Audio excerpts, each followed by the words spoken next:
Est-ce que nous avons des anges gardiens d'après la Bible? Ou alors, est-ce que moi, personnellement, j'ai un ange gardien, vous avez un ange gardien, etc.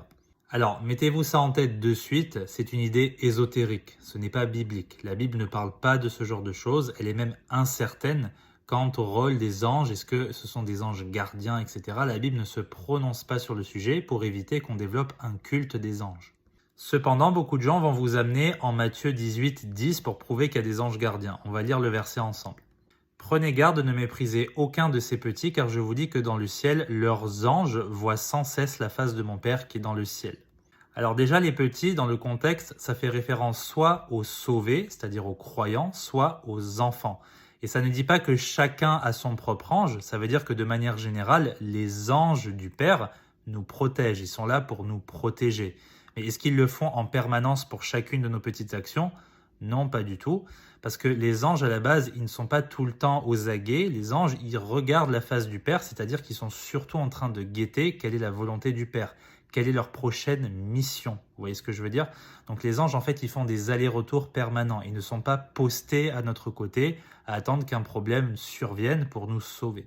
Dans la Bible, on trouve une seule idée potentielle d'ange gardien, c'est celle de l'archange Michel. L'archange Michel, il n'était pas l'ange gardien d'une personne particulière, mais l'ange du peuple d'Israël. C'est l'ange d'Israël, tout simplement.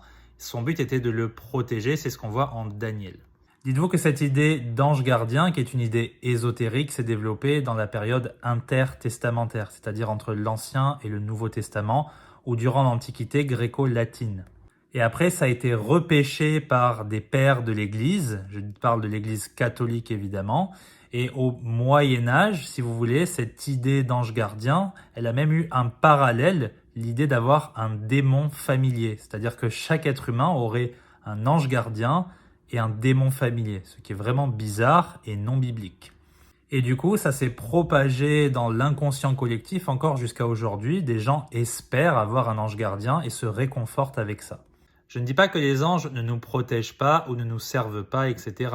Puisque la Bible dit que les anges sont des esprits au service de ceux qui vont hériter du salut. Tout le monde le sait.